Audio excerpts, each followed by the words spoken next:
The stench of burnt rubber and disappointment filled the air as I glared at the lifeless hood of my car. It was supposed to be a quick dash to meet a new client, not a roadside breakdown on a deserted highway. I sighed, pulling out my phone and dialing roadside assistance. The robotic voice on the other end promised a wait time of at least an hour. Just as frustration threatened to boil over, a beat-up pickup truck screeched to a halt behind me.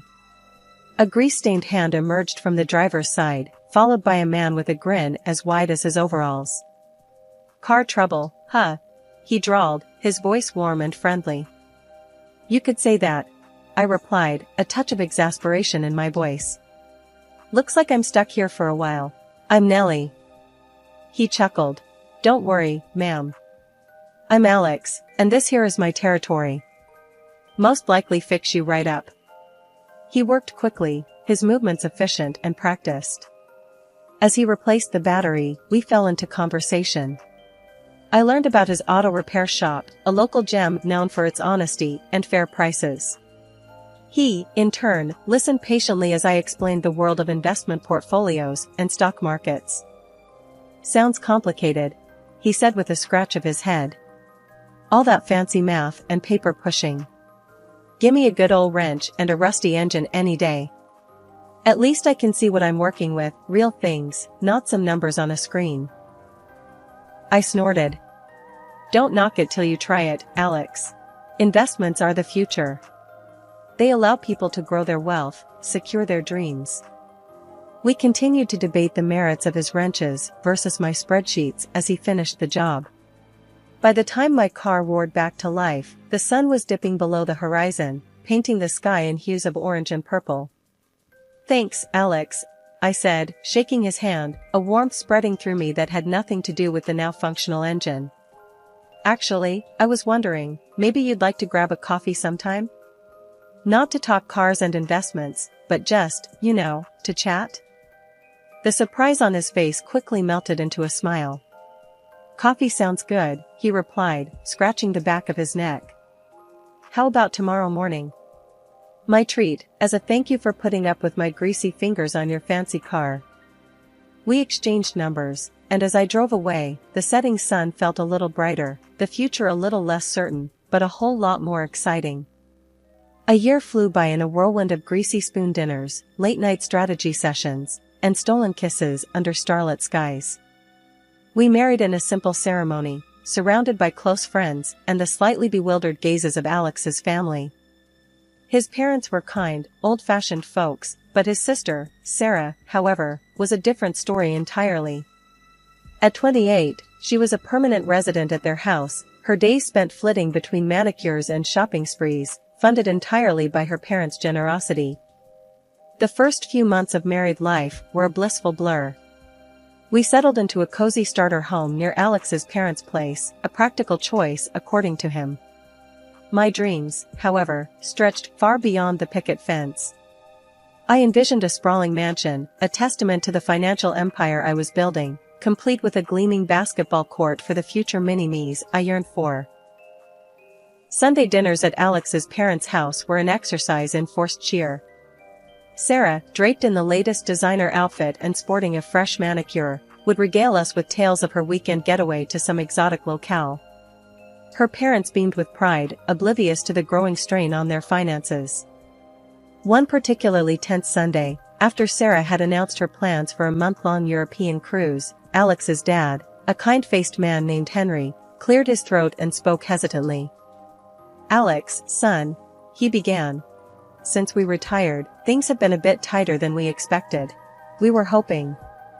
His voice trailed off, his eyes pleading. Alex, ever the dutiful son, immediately understood. "Sure, Dad. How much do you need?" My stomach lurched. Here we go again, I thought, bracing myself for another financial dance with Sarah's bottomless pit of needs. "Just a little help to get us through," Henry mumbled, avoiding my gaze. "Retirement ain't exactly what it's cracked up to be on a fixed income." "Don't worry, Dad," Alex said reassuringly, placing a hand on his shoulder. "We'll take care of it." Later that night, as we lay in bed, I couldn't hold back any longer. "Alex," I said softly, How much are you giving them this time? He sighed, running a hand through his hair. Look, honey, it's family. They need a little help, that's all. A little help every month adds up, Alex, I pointed out. And what about Sarah's little European jaunt? Don't you think they might need that money more? Alex bristled. Don't you start with Sarah. It's none of your business how she spends her money. It becomes my business, I shot back, my voice rising. When it affects our finances. We're a team, remember?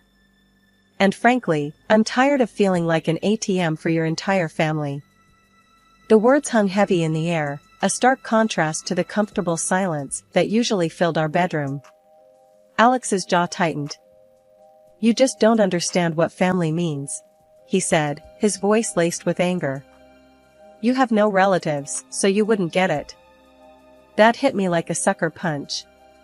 It was true, I didn't have any family. My parents had passed away when I was young, leaving me a small inheritance that I had used to put myself through college.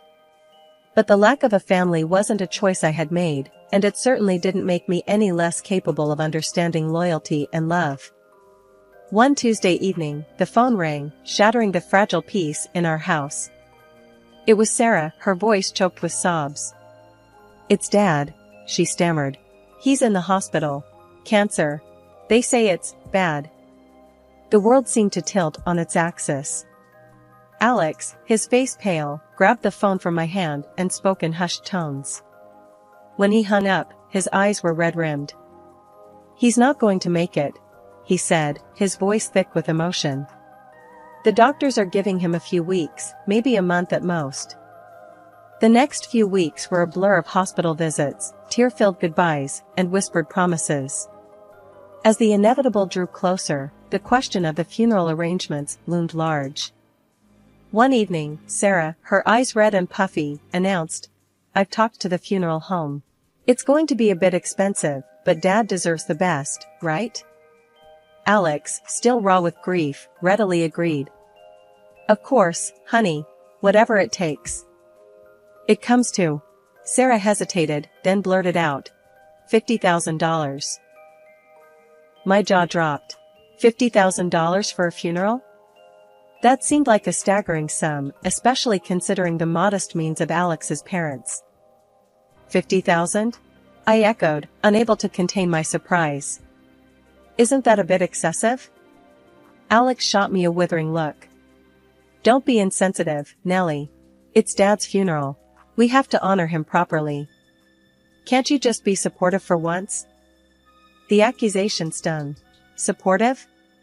I had spent the past few weeks juggling work and hospital visits, all while trying to navigate the emotional minefield that was his family. But apparently, that wasn't enough. Look, I said, trying to keep my voice calm. $50,000 is a lot of money. Maybe we should talk to your mom and see what she thinks. Before I could finish my sentence, Alex exploded. Don't you dare bring Mom into this, he roared. This is about family, and you clearly don't understand what that means. You only care about money.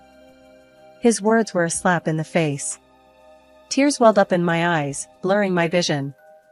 Here we were again, at the same impasse. My attempt at financial responsibility construed as greed, my concern for his family dismissed as cold-heartedness. The sting of defeat lingered long after I transferred the $25,000 to Alex. Swallowing my pride and doubts, I did it for us, for our future. Maybe, I naively hoped, this would be the olive branch that ended the fight and brought us back together. But Alex, it seemed, had other plans. That night, he packed a duffel bag, his face etched with a stony resolve. Where are you going? I asked, my voice barely a croak. I need to be with Mom, he said curtly. She's taking this really hard. But what about us? I pleaded, a desperate hope flickering in my chest. He didn't answer. Just a gruff goodbye and the slam of the front door, leaving me alone in the echoing silence of our once happy home. The next few days were a blur of tearful phone calls to Alex's mom, unanswered texts, and a gnawing emptiness that settled in my gut. Finally, I received a call from the funeral home, a reminder of the looming farewell. Wiping away a fresh wave of tears, I dressed in black, the weight of the unresolved conflict a heavy burden on my shoulders. Arriving at the funeral home, a cold dread slithered down my spine as I noticed the deserted parking lot and the closed doors. "Excuse me?" I stammered, approaching the receptionist, a kind-faced woman with weary eyes. "Yes, ma'am," she replied politely. "I'm here for the service of Mr. Henry Johnson?" I inquired, my voice trembling slightly. She consulted the ledger on her desk, her brow furrowing slightly. "The service for Mr. Johnson concluded yesterday, dear." The world seemed to tilt on its axis. Yesterday? But My voice trailed off, confusion clouding my thoughts. "Alex didn't tell me."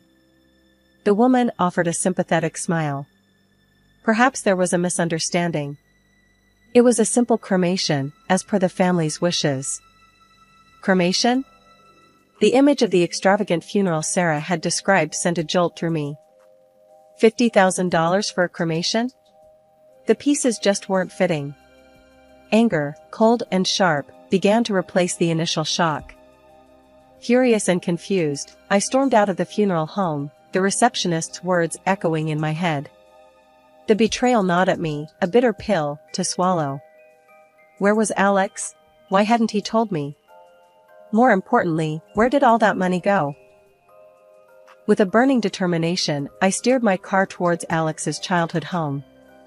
Pulling into the driveway, I saw him emerging from his car, a glint of surprise flashing across his face. "Alex!" I shouted, flinging open the car door. "What is going on? Where did all this money go? And why wasn't I informed about the change in plans?" "You didn't care," he shot back, his voice laced with hurt and accusation. "You only think about money, never about family." The audacity of his words left me speechless. "Family?" I echoed, my voice dripping with sarcasm. "Since when does family lie and manipulate?" The anger simmered within me, threatening to boil over. Before I could unleash a torrent of accusations, Alex reached into his pocket and pulled out a piece of paper. It was a legal document, the stark black letters screaming at me, "Divorce papers." "You want a divorce?" I asked, the question catching in my throat. "I can't live with someone so indifferent," he stated, his jaw clenched. "You have your investments and stocks, but you have no heart. I put the house up for sale. We'll split the proceeds." His words felt like a physical blow. The life we had envisioned, the dreams we had shared, all dissolved in a single, acrimonious conversation. Tears welled up in my eyes, blurring my vision. With a final glare at his retreating figure, I stormed towards my car, my every step fueled by a righteous anger. Just as I reached the driveway, a flash of red caught my eye. Sarah, her face plastered with a wide, fake smile, strutted towards the house, a gaggle of designer shopping bags swinging in her arms. And parked right beside her, gleaming in the afternoon sun, was a brand new sports car. "What the hell, Sarah?" I barked, my voice laced with ice. "Where'd you get the dough for that beauty?" Sarah's smile faltered for a split second, then returned with a touch of defiance. "Oh, hey, Nellie," she drawled, feigning surprise. "This? Inheritance, honey. Dad left me a little something extra." Her words were unconvincing. There was no trace of grief on her face, no mourning in her eyes. Just a smug satisfaction that grated on my every nerve. Ignoring the urge to confront her, I stormed towards my car, the image of the divorce papers burning a hole in my pocket. There was only one place I needed to go. The familiar chime of the funeral home door announced my arrival. Behind the reception desk sat Emily, a classmate from high school. Relief washed over me like a tidal wave. "Emily, thank God it's you," I blurted, rushing towards her. "Hey, Nellie," she said, a smile stretching across her face. "What brings you here?" "It's a long story," I sighed, forcing a smile. Instead of launching into the whole mess, I cut to the chase. "I need some information about a recent service, Mr. Johnson." Emily quickly pulled up the file on her computer. "Ah, yes. Cremation, as per the family's wishes. Is there anything else I can help you with? My heart hammered in my chest. Cremation? I echoed, the word tasting foreign on my tongue. The cost? Emily tapped a few keys on the keyboard. The total came to $5,237. I can print you a duplicate copy of this receipt, if that would be helpful. Relief flooded me. Yes, please, I croaked, my voice thick with emotion. Thank you, Emily. You have no idea what this means to me. My knuckles were white-hot as I gripped the steering wheel, the evidence burning a hole in my pocket. The facade of Alex's childhood home mocked me with its familiarity. Taking a deep breath, I marched towards the front door, my purpose fueling my steps. The moment I stepped inside, the first thing I saw was Alex, Sarah perched beside him like a bad omen. His mother sat on the couch, a tear-stained tissue clutched in her hand. The air crackled with a tense silence. Hey everyone, I greeted, my voice surprisingly steady. Alex's mother, her eyes red-rimmed, looked up with a flicker of surprise. Oh, Nellie. Why weren't you at the service yesterday? Service? I scoffed. No one told me it was postponed.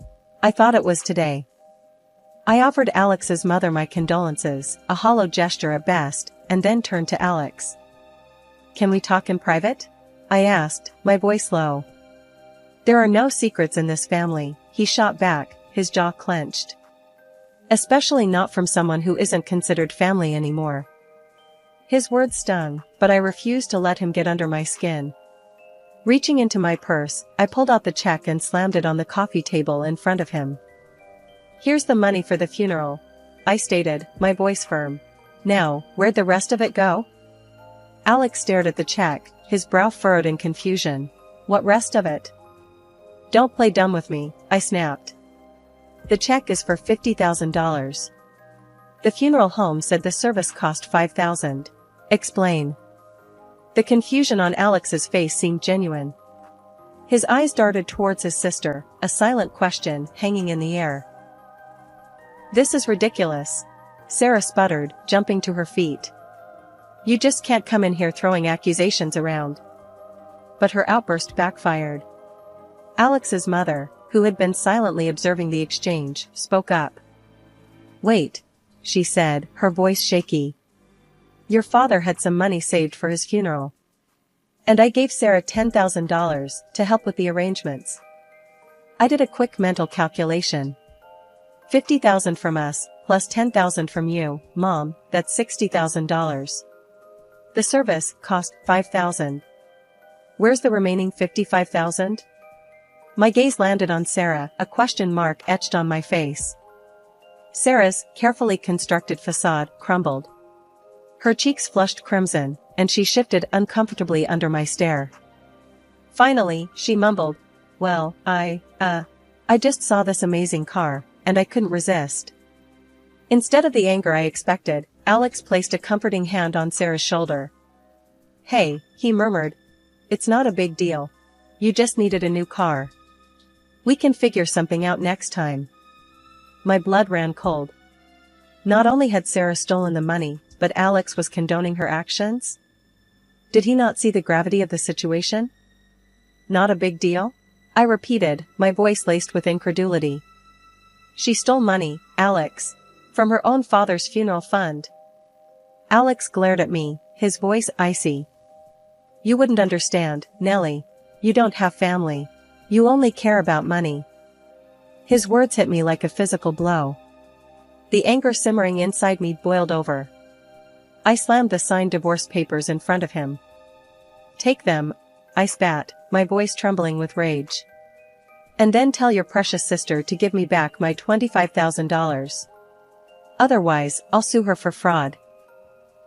Alex opened his mouth to protest, but I held up a hand, silencing him. You know what, Alex? Save it. There's nothing left to say. The weight of the past few days finally settled on my shoulders, a crushing burden. Tears welled up in my eyes, blurring my vision.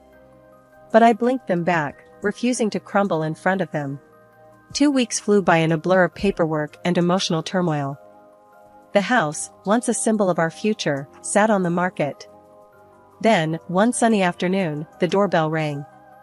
Opening the door, I was met with Sarah, a defiant glint in her eyes.